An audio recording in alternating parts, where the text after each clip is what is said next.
Coming up on Inspired to Live. What has been your biggest spiritual struggle as a couple?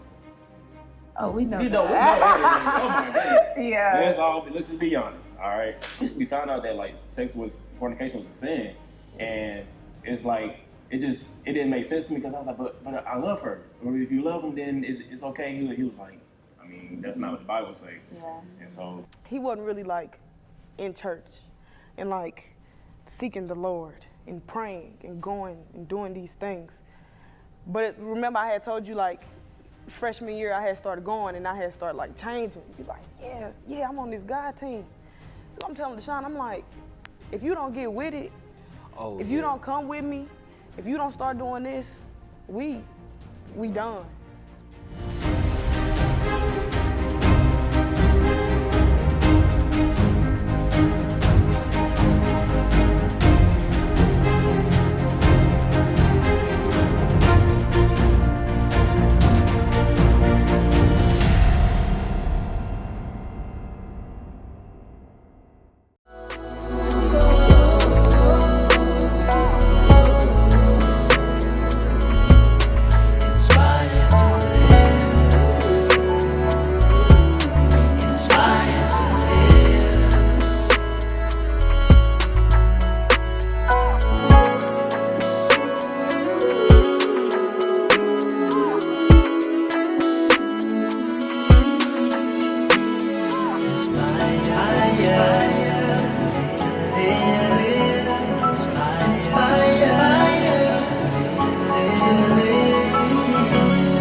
Thank you for joining us today. I'm Vincent J. McCaskill, Senior Pastor of By God Inspired Fellowship in South Haven.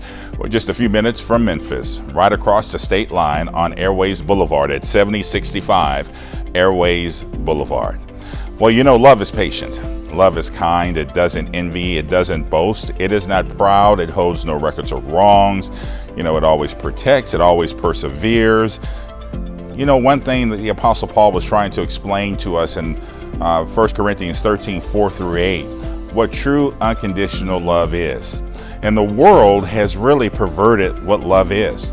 And it's impacting our younger generation as they are struggling with love and dating and trying to find the right mate and to move on with their lives. So today, my daughter, who's a junior filmmaking major at Spelman College, produced this documentary film that talks to a couple of young couples who are trying to live a holy life as they date.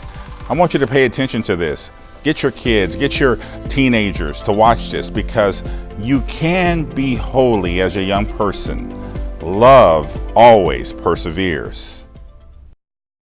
God, thank you for this entire project, this vision, God. I ask that your presence manifest throughout this room, God. Remove any distractions, remove anything that the devil may try to throw in, God. We know that this project and this whole film is going to be giving you glory. So just come through and invade this space in your sweet presence. In Jesus' name. Amen. Whew. Starting out there. All right, bet.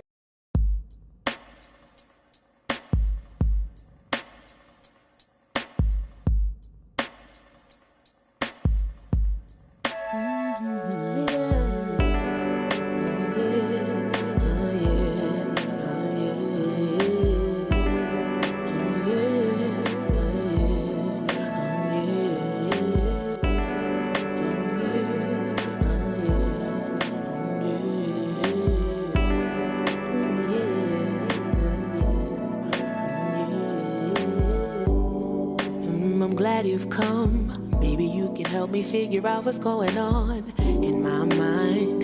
Take a seat, cause this could take a long time. Whoa, the picture's clear. Maybe it is over there, but it ain't over here. But stick around, cause just for you, I'm gonna break everything down, yeah.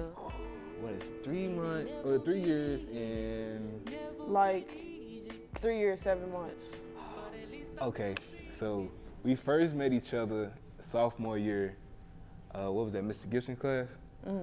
I mean, I've been knowing of April. Like, we've been knowing each other for like, what, since middle school? Yeah, like we've Knowing been of going each to other. the same school district. Yeah. We was in the same junior high, like 7th grade. We knew each other, but we wasn't like cool, like close or nothing. But yeah.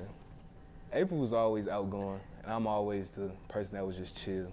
April was just, you know, just April. What drew me to Deshaun? Deshaun he was funny. Like, he was funny and he was just cool. How did I pursue April? Tell the truth.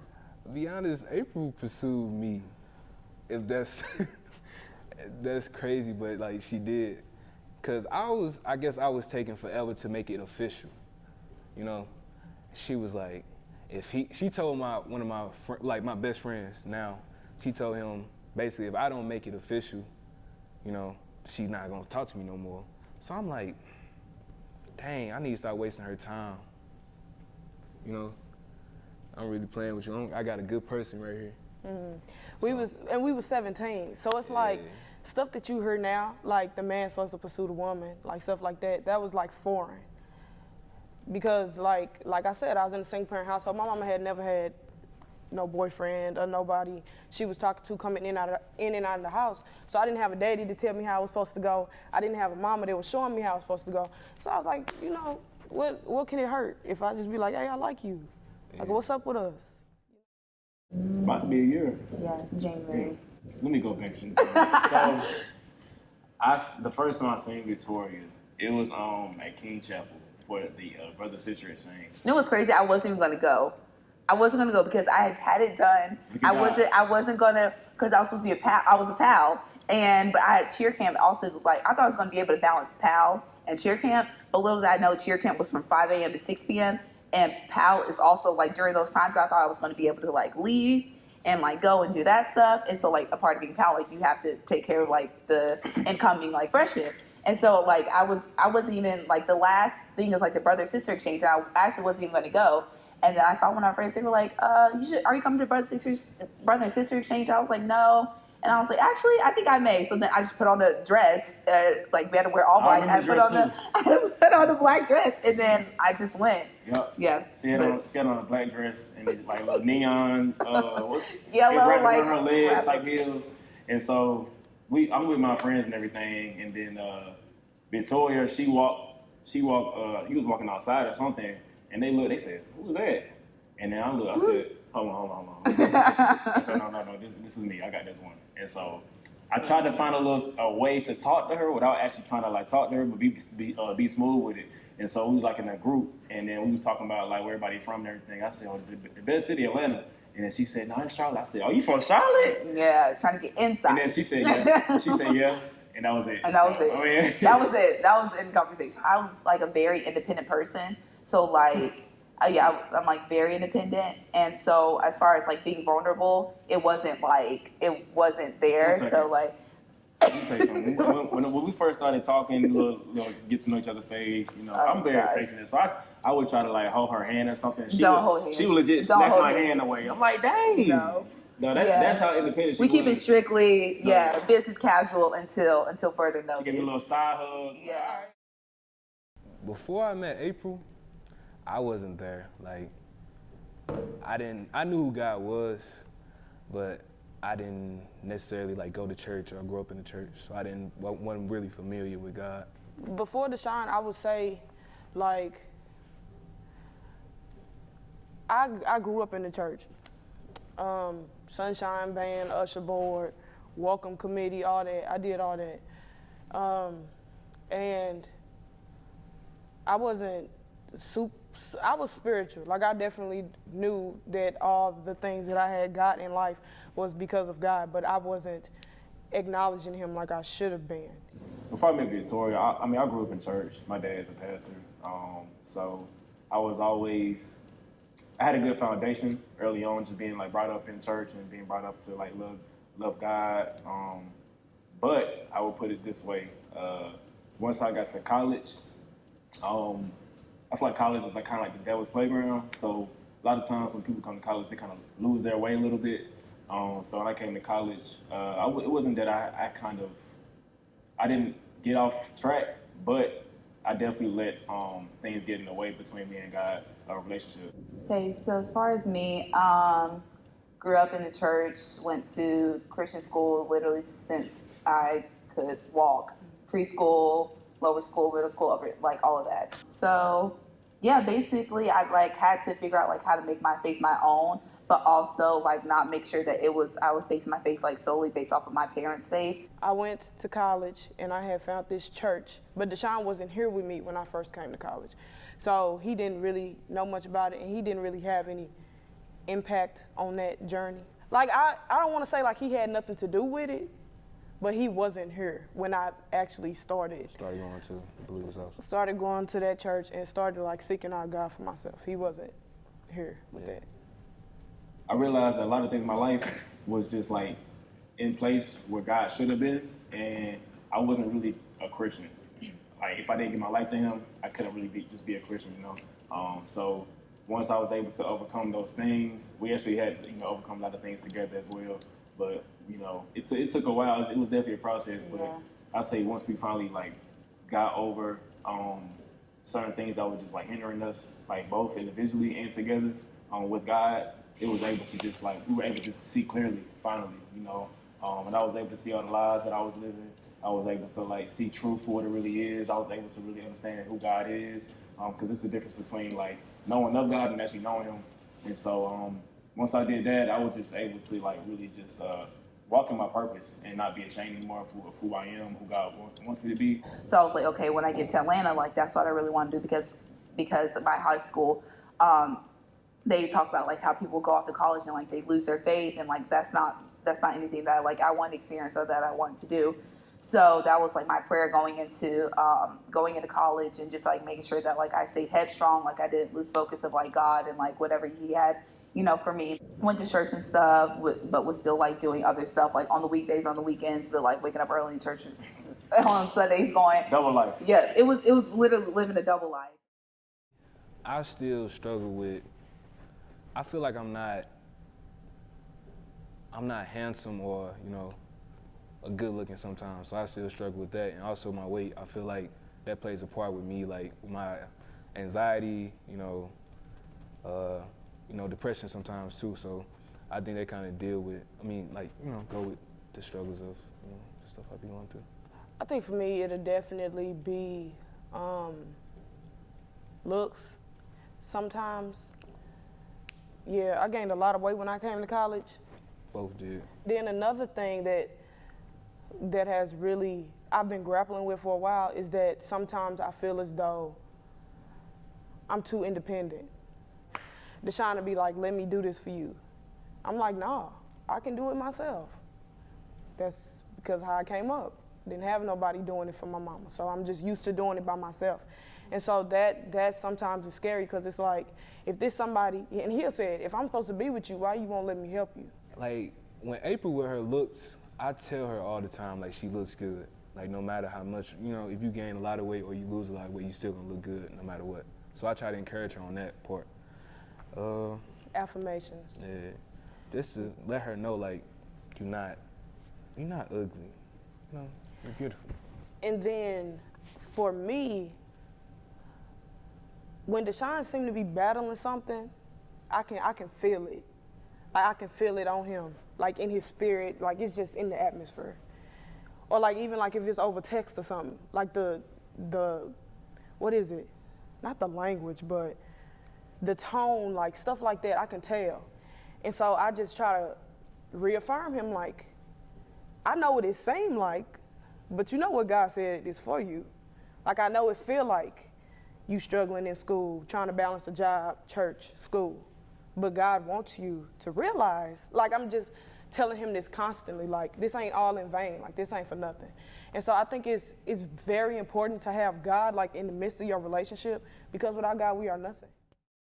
What has been your biggest spiritual struggle as a couple? Oh, we know that. We know everything. Oh my goodness. Yeah. Let's just be honest, all right?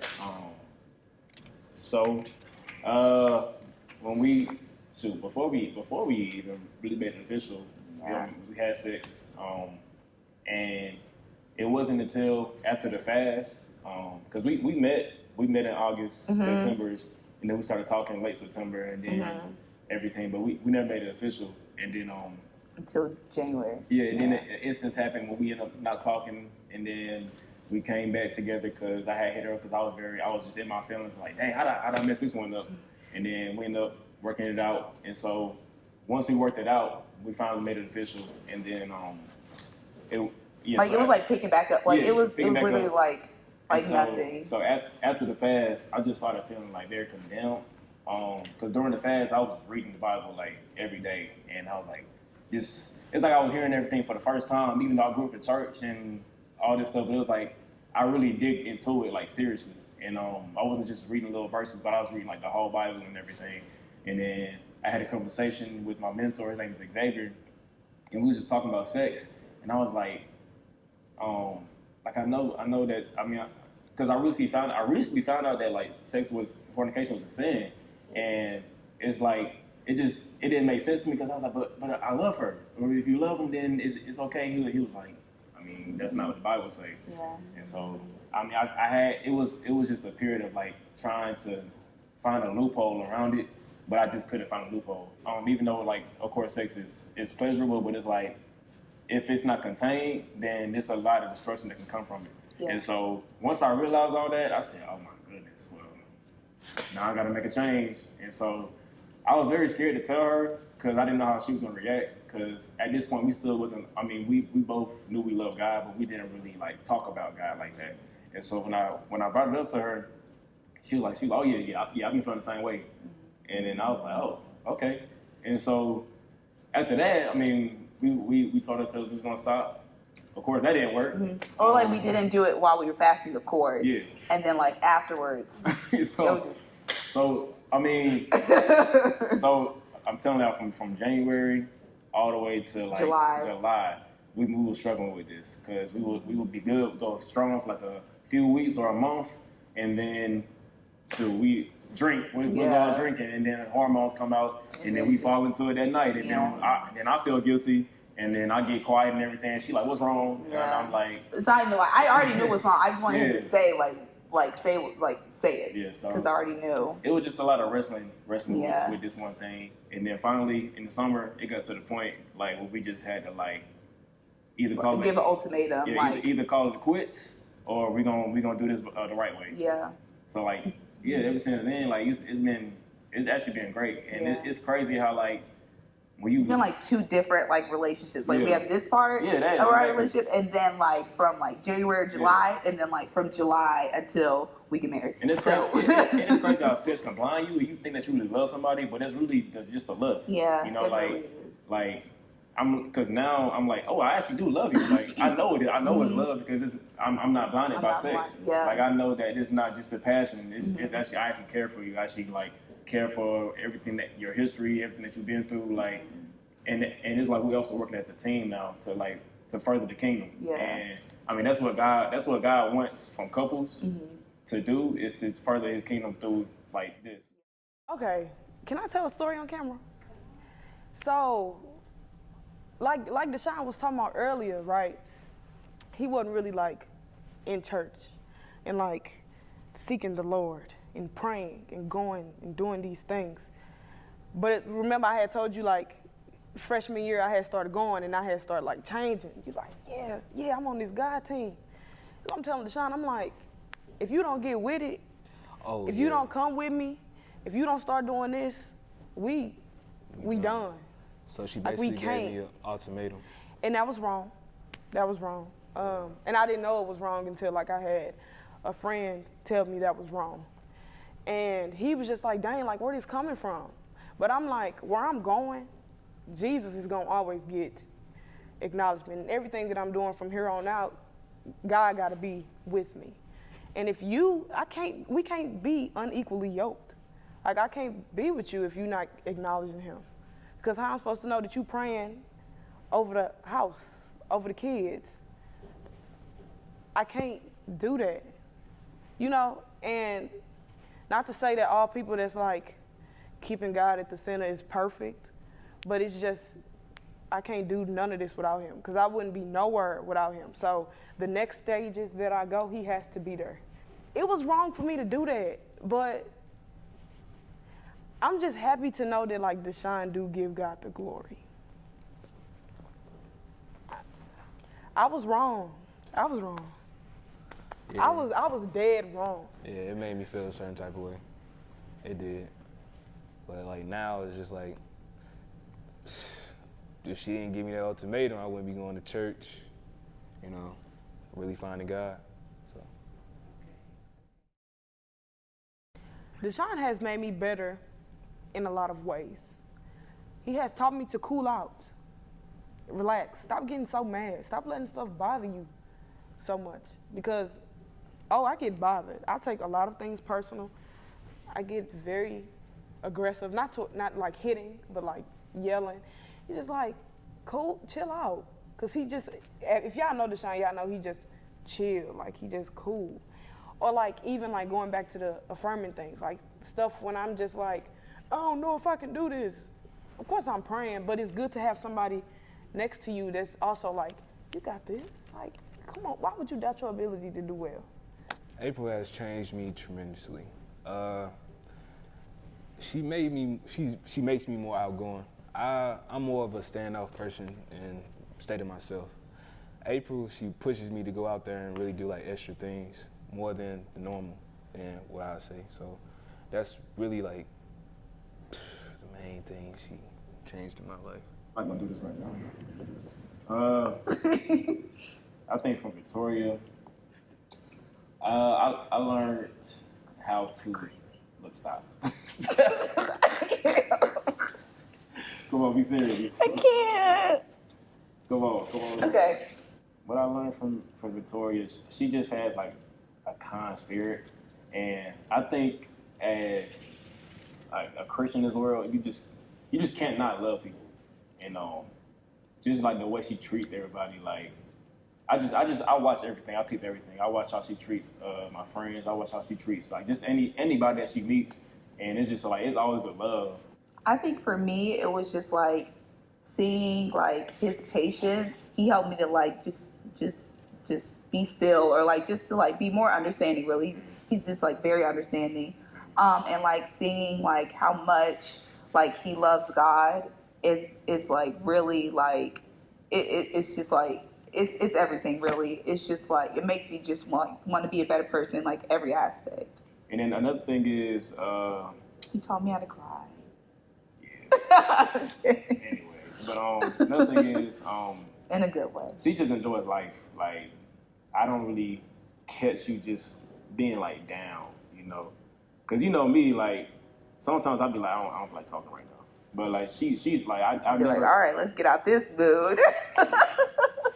like when Jesus said, the way he loves the church is how like a man should love his wife. Like I always let that like stick with me whenever I'm with Victoria, because I never want to like lose track of that, lose sight of like the goal of like what it's supposed to be like when I'm with her. And so right now I'm just trying to make sure that like we do everything we can do so we can prepare for marriage and everything, and I can continue to like just love her. But it's crazy because like we don't. There's no doubt that like we've been married, like we know it, and so you know it. No. But I think for me, because like, okay, so my mom raised me. So like, I didn't, like my dad didn't like grow up in the house with me, but like I know my dad, but like he didn't grow up like in the house with me. So like, I didn't really like see like a perfect or like prime example of like how a man is like supposed to love his like wife or stuff. So like,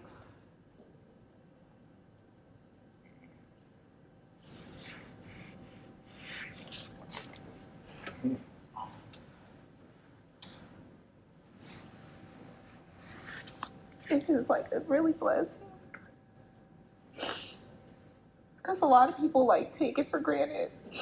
And so like, it's like, well, God, like, why did you like let me, like be in this relationship and like learn all these things? But it's just like, because he loves us, and like, because he wants us to experience this love, and like, because he wants us to show like this love that he's given us to other people. So I think so, yeah.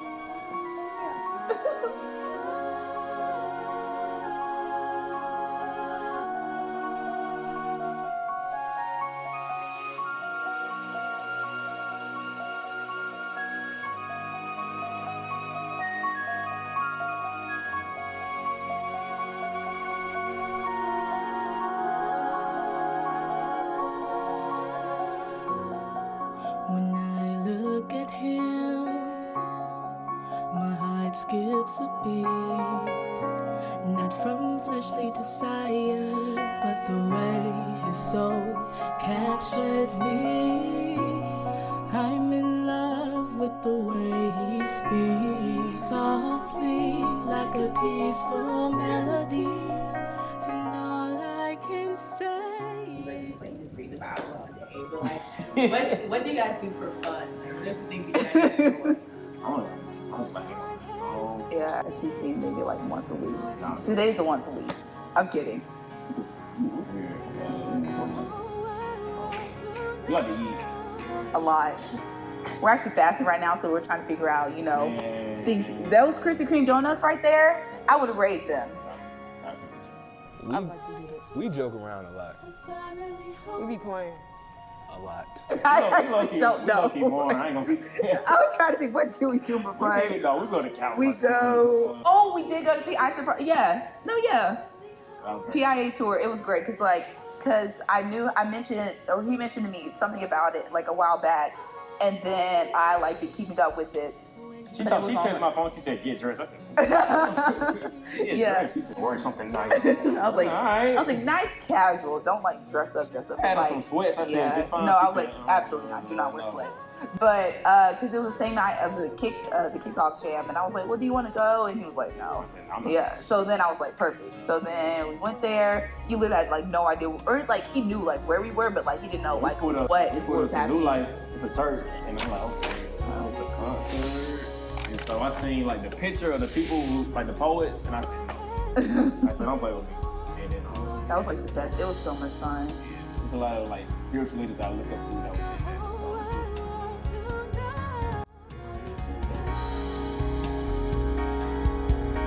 So that you made him just for me. I'm home, I'm finally home. I'm home, I'm finally home.